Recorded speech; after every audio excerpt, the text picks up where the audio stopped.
നമസ്കാരം. കേരളത്തിന്റെ പുതിയ ബജറ്റ് വന്നിരിക്കുകയാണ്. സാധാരണക്കാർക്ക് പലപ്പോഴും ഈ കണക്കുകളൊക്കെ കുറച്ച് കൺഫ്യൂസിംഗ് ആയി തോന്നാം. അപ്പോൾ നമുക്കതൊന്ന് ലളിതമായി മനസ്സിലാക്കാൻ ശ്രമിച്ചാലോ? ഏറ്റവും അടിസ്ഥാനപരമായ ഒരു ചോദ്യത്തിൽ നിന്ന് തന്നെ നമുക്ക് തുടങ്ങാം, അല്ലേ? സർക്കാരിന്റെ കയ്യിൽ കിട്ടുന്ന ഓരോ രൂപയും എവിടെ നിന്നാണ് വരുന്നത്, അത് എങ്ങോട്ടാണ് പോകുന്നത്, നമുക്ക് നോക്കാം.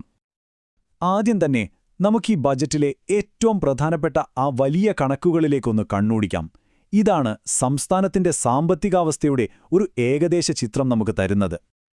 അപ്പോ നോക്കൂ, ഈ വർഷം നമ്മുടെ സംസ്ഥാനം പ്രതീക്ഷിക്കുന്ന ആകെ വരുമാനം ഏകദേശം 1.83 ലക്ഷം കോടി രൂപയാണ്.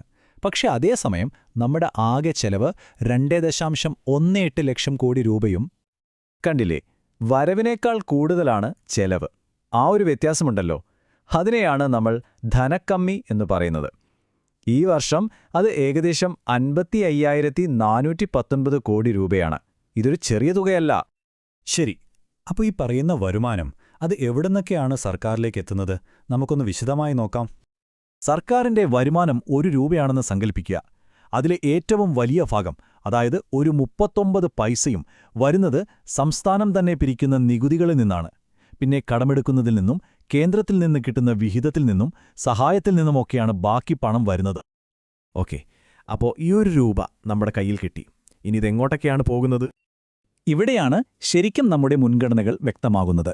നോക്കൂ, ചെലവാക്കുന്ന 1 രൂപയിലെ ഏറ്റവും വലിയ പങ്ക്, അതായത് ഏകദേശം 44 പൈസയും പോകുന്നത് ശമ്പളം, പെൻഷൻ തുടങ്ങിയ കാര്യങ്ങൾക്കാണ്. അതിനുശേഷം ഏറ്റവും കൂടുതൽ പണം ചെലവഴിക്കുന്നത് വിദ്യാഭ്യാസം, ആരോഗ്യം തുടങ്ങിയ സാമൂഹിക സേവനങ്ങൾക്കാണ്. ശരി, ഈ കണക്കുകളൊക്കെ അവിടെ നിൽക്കട്ടെ. സാധാരണക്കാരായ നമുക്ക് ഈ ബജറ്റിൽ നിന്ന് നേരിട്ട് എന്ത് പ്രയോജനമാണ് കിട്ടാൻ പോകുന്നത്? അതാണ് അറിയേണ്ടത്, അല്ലേ? നമുക്ക് പ്രധാന പ്രഖ്യാപനങ്ങൾ എന്തൊക്കെയാണെന്ന് നോക്കാം. ആരോഗ്യമേഖലയിൽ ഇത്തവണ കുറെ നല്ല കാര്യങ്ങളുണ്ട്. കാരുണ്യ പദ്ധതിയുടെ പരിധിയിൽ വരാത്തവർക്ക് പുതിയ ഹെൽത്ത് ഇൻഷുറൻസ് വരുന്നു. റോഡപകടങ്ങളിൽപ്പെട്ടാൽ ആദ്യത്തെ 5 ദിവസത്തെ ചികിത്സാ ചെലവ് ഇനി സർക്കാർ വഹിക്കും. അതൊരു വലിയ ആശ്വാസമാണ്. ഇനി വിദ്യാഭ്യാസ രംഗത്തേക്ക് വന്നാലേ ഒരു വലിയ പ്രഖ്യാപനം തന്നെയുണ്ട്. സർക്കാർ ആർട്സ് ആൻഡ് സയൻസ് കോളേജുകളിൽ ഡിഗ്രി പഠനം പൂർണ്ണമായും സൗജന്യമാക്കുകയാണ്. അതോടൊപ്പം 1-ാം ക്ലാസ് മുതൽ 12-ാം ക്ലാസ് വരെയുള്ള എല്ലാ കുട്ടികൾക്കും ഇൻഷുറൻസ് പരിരക്ഷയും ഉറപ്പാക്കുന്നുണ്ട്. സാമൂഹ്യക്ഷേമത്തിന്റെ കാര്യത്തിലും ബജറ്റിൽ നല്ല ശ്രദ്ധ കൊടുത്തിട്ടുണ്ട്. ക്ഷേമ പെൻഷനുകൾ മുടങ്ങാതെ കൊടുക്കാൻ 14,500 കോടി രൂപയാണ് മാറ്റിവെച്ചിരിക്കുന്നത്. നമ്മുടെ ആശാ വർക്കർമാരുടെ ഓണറേറിയം 1000 രൂപ കൂട്ടി. അതോടൊപ്പം ഹരിതകർമ്മ സേനാംഗങ്ങൾക്ക് ഗ്രൂപ്പ് ഇൻഷുറൻസും വരുന്നു. സർക്കാർ ജീവനക്കാരെ സംബന്ധിച്ചും ചില പ്രധാനപ്പെട്ട തീരുമാനങ്ങളുണ്ട്. കുടിശ്ശികയുള്ള DA കൊടുത്തു തീർക്കും. പുതിയ ശമ്പള കമ്മീഷൻ വരും. ഏറ്റവും പ്രധാനപ്പെട്ട കാര്യം, നിലവിലുള്ള പങ്കാളിത്ത പെൻഷൻ രീതിക്കു പകരം അഷ്വേർഡ് പെൻഷൻ സ്കീം എന്ന് പറയുന്ന പുതിയൊരെണ്ണം ഏപ്രിൽ 1 മുതൽ നടപ്പിലാക്കും. ഭാവിയിലേക്കുള്ള ചില വലിയ അടിസ്ഥാന സൗകര്യ വികസന പദ്ധതികളും പ്രഖ്യാപിച്ചിട്ടുണ്ട്. Rapid rail, rapid earth corridor പോലുള്ള പദ്ധതികൾക്കായി 100 കോടി രൂപ വീതം വകയിരുത്തിയിട്ടുണ്ട്. അതുപോലെ എറണാകുളത്തൊരു ഫിനാൻസ് ടൗൺ, കൊട്ടാരക്കരയിലൊരു പുതിയ IT പാർക്ക്, അങ്ങനെ പോകുന്ന പദ്ധതികൾ. അപ്പോൾ ഇതെല്ലാം കേട്ടുകഴിയുമ്പോൾ എന്താണ് നമുക്ക് മൊത്തത്തിൽ മനസ്സിലാകുന്നത്? എന്താണ് ഈ ബജറ്റിന്റെ കാതൽ? ഈ ബജറ്റ് അവതരിപ്പിക്കുമ്പോൾ ധനമന്ത്രി ഒരു കാര്യം എടുത്തു പറഞ്ഞു. നമ്മുടെ കേരളത്തിലെ ശിശുമരണ നിരക്ക് അമേരിക്കയേക്കാൾ കുറവാണെന്ന്.